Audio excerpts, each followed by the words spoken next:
What is up, everyone? Welcome back to the channel. Today, we are going to be ranking the NBA arenas from worst to first. And at number 30 here, we have the Spectrum Center, which is the home of the Charlotte Hornets. Now, from the outside, the stadium looks pretty nice. It's shiny, the materials are nice, the glass. It looks really nice and modern. But on the inside, it also looks pretty nice. But the atmosphere is really dead. But not only that, there are some problems with the Spectrum Center. As you can see here, a 1-star review.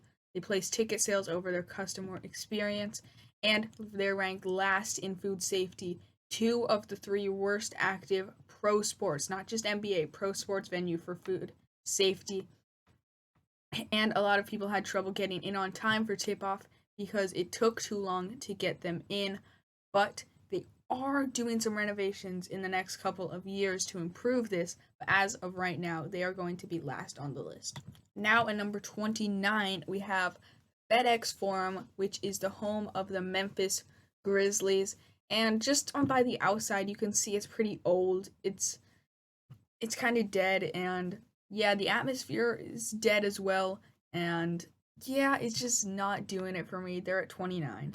Now at number 28, we have the Target Center, which is the home of the the Minnesota Timberwolves.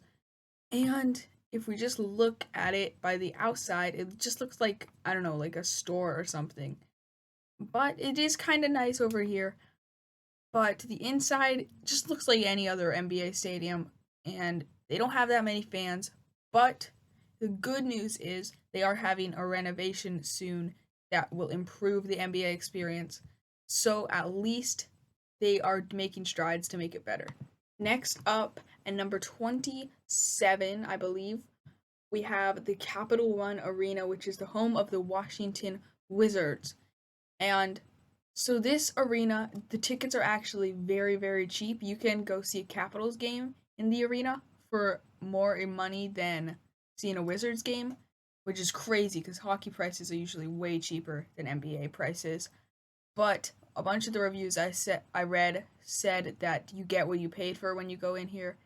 It's really dead. It's not fun, and it's just a normal NBA arena. Now at number 26, we have the Toyota Center, which is the home of the Houston Rockets.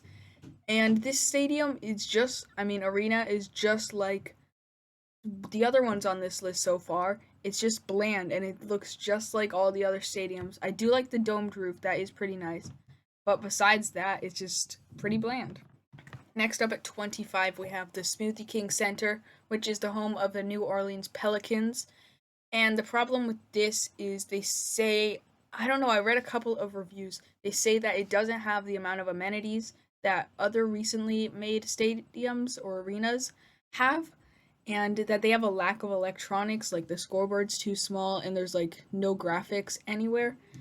And they just say it's pretty bland in there, which is surprising to me because it seems like the Pelicans have a pretty solid fan base.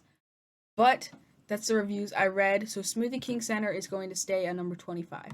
Next up on the list, oh my gosh, my voice is gone. Next up on the list at number 24, we have the Barclays Center, which is a home of the Nets, and this is one of the cooler stadiums, so you might be surprised why it's down this low. But as you can see, it's a really interesting design, the swoop around and then in the back too. It's very interesting and unique. So I was gonna put it up higher, but then after reading some of the reviews, they say it's one of the most average stadiums out there, and that it's just basically what every other NBA stadium is. It's just pretty normal and nothing really special about it. Now, at number 23, here we have Little Caesars Arena, which is the home of the Detroit Pistons. And the atmosphere is really bad in here, but it's no surprise why. The Pistons have been one of the worst teams in the NBA for the past, I don't know, 20, 30 years, maybe even longer. So it's no surprise why the atmosphere is so bad in here, but that is just what put it at number 23. Next up on the list, we have Crypto.com Arena, which may be a surprise to some of you because of the cool architecture, the domed roof and stuff, and all the history that the Lakers do have. But Problem with this is just once again, it's not that far down on the list. It's number 22. So, yeah, it's just not giving it. It's not. I don't know. It's just not gonna get any higher than 22 for me, just simply because it lacks the uniqueness that we need. Next up at number 21, we have the United Center, which is the home of the Chicago Bulls. And for this one, um, we're starting to get to the point where these are actually like really, really nice stadiums because no stadiums in the NBA are like terrible or disgusting, but some do lack things that other ones do have. And this stadium is really nice. It's just a normal, good, nice looking stadium. And Chicago obviously has a lot of history with Michael Jordan and other legendary players like Dennis Rodman and other people like that. Now at number 20, we have Fiserv Forum, which is a really nice stadium. If you can see, it's very unique with the swoops that go down the side there. And the outside's nice looking. The inside's decent. Look at it. Until the last couple of years, it was pretty dead, but since the Bucks have found some success recently, it has been popping off, and that's why it is all the way up at number 20. And now at this point in the video, we're starting to get into stadiums which are really, really nice. And we start here with the Footprint Center at number 19 for the Phoenix Suns. As you can see, it's once again unique, not similar to anything we've seen so far. And yeah, it's just really interesting and cool looking. The inside's really nice. I like the black. It goes along with the court quite a bit. So yeah, Phoenix Suns Footprint Center at 19.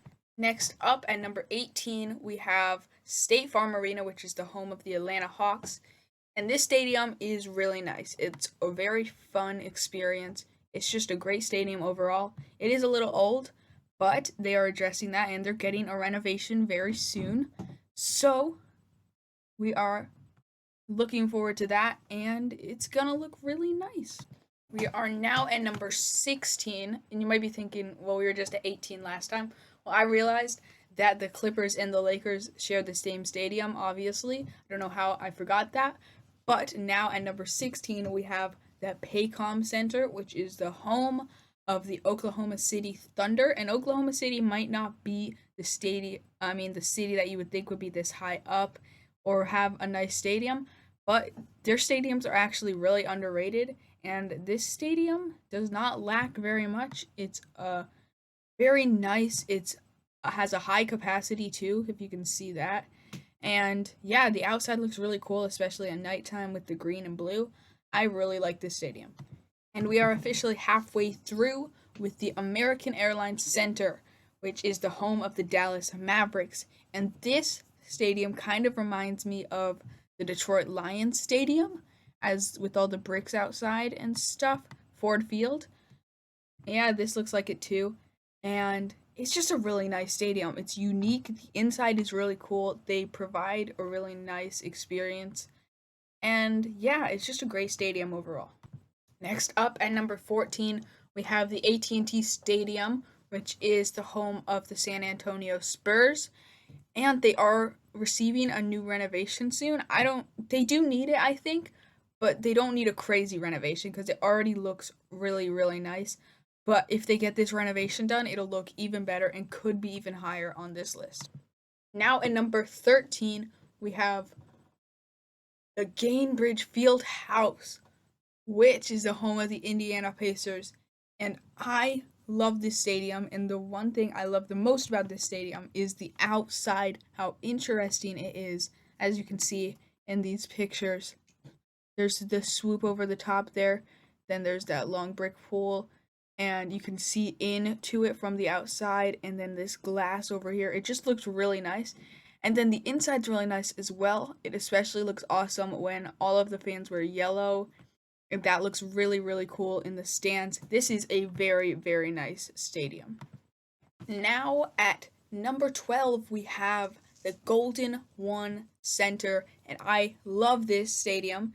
And the one thing I like the most about this stadium, which makes it really unique, is what they do whenever they win a game, which is light the beam, the victory beam, which goes into the sky. And that is very, very cool, I think. it provides a great fan experience. Next up at number 11, we have Ball Arena, which is the home of the Denver Nuggets as well as the Colorado Avalanche. And this arena is really nice if you look at the outside here. And yeah, if you look on the outside here, it's really unique. The blue beams that go around, that's really interesting. And then the roof here that swoops over. I really enjoy this stadium and it is one of the best. Now at number 10, we are in the top 10 now. We have Mata Center, which is the home of the Portland Trail Blazers. And once again, it's just really interesting, and I love the architecture that they have here with the geometrical shapes going across the top. It's really cool. And then the inside is really nice as well. The scoreboard right in the middle. And yeah, it's just really cool overall. I do really like this stadium. At number 9, we have the Chase Center, which is the home of the Golden State Warriors. And what makes this so incredible is the fans of the Golden State Warriors. Whoa. So, since the Golden State Warriors have had so much success the past 10 or 12 years, they have so many fans, and the fans really show up to these games, which makes this such a great arena. Next up at number 8, we have the Vivint Smart Home Arena. And what I like the most about this, I think, is the blue roof over the top. It's very interesting and looks really nice. And then the glass across the front as well. It looks very cool. And the inside is pretty nice as well. It has a high capacity. A lot of people can fit in there. And it's a cool state. Oh my gosh. It's a cool arena, which is the home of the Utah Jazz. Next up at number 7, we have the Miami-Dade Arena. Well, actually, it's not called that anymore. They changed the name to the Kaseya Center. I think I'm saying that correctly. But, as you can see, it's very nice. They have very good fans in Miami. And very cool to look at on the outside with the black lines going through the white. And just the designs on the front make it look very Floridan-like. And I really do like this stadium. It's very unique and very interesting. I give this stadium an 8 out of 10.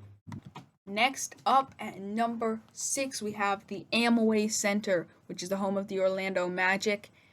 And you can already see from this picture here what is so cool about this. The outside is incredible. The glass over there, then this cool little thing there, and the rounding there. It's a very cool stadium, and it doesn't lack on the inside either. The very cool scoreboard there. And yeah, it's very cool. It has a lot of history. I really like this stadium. Next up at number 5, we are now in the top 5. We're almost finished here. We have the Rocket Mortgage Fieldhouse, which just looks amazing from the outside. All this thing, I can't even tell what material that is, probably glass going around the outside. And then the top 2, you can see it looks very nice. And yeah, and then you look over here, and that is it over there. No roof. You can just see straight out the top. It's very cool, very bright, and I really like it. Now at number 4, we have TD Garden. And I may be a little biased here because I'm a Celtics fan, but if you just look at this, you don't understand it until you go to a Celtics game. The atmosphere is one of the best, if not the best, in the NBA. No one wants to come and play here because the fans are so incredible. And yeah, it just looks really nice overall. It is a little old. They're going to be getting an expansion and a renovation soon, but I hope that makes it even more incredible for the fan experience. Next up at number 3, we have the Wells Fargo Center, which is the home of the Philadelphia 76ers. And it looks really nice on the outside. It's pretty interesting. There's a stadium nearby over there. But what makes this so great is if you know Pennsylvania fans, then you know that they are die-hard with their sports. And it doesn't lack here at all. They love the 76ers. And they pack this place out and they show up for their team. Next up at number 2, we have Scotiabank Arena in Toronto. And I actually just recently went to Toronto a couple of months ago, and it was really, really nice. We weren't able to see a Raptors game because they were not playing the days that we were there, but we heard a lot of people. We were able to talk to with some people of Toronto, and they love their Raptors, and that is why they are at number 2. But I'm sure you already know who number 1 is gonna be. Yes, you guessed it. It is Madison Square Garden. Yeah, I'm sure you guessed this from the beginning if you did your research of NBA stadiums. Just it's the place that everyone wants to go in sports. One of the most iconic venues in the entire, I could say, world, maybe. It's very famous. Everyone knows about Madison Square Garden. This is where you want to go if you are a big NBA fan. Even if you're not a fan of the Knicks, you want to go to Madison Square Garden. So, thank you so much for watching this video. Next up, we've got, I don't know, maybe we'll do an MLB. Maybe we'll do an MLB stadium video, or maybe we'll do an NHL. We're going to do both of them, but I just don't know which one to do first. Leave in the comments which one I should do next, and I'll see you guys tomorrow. Peace.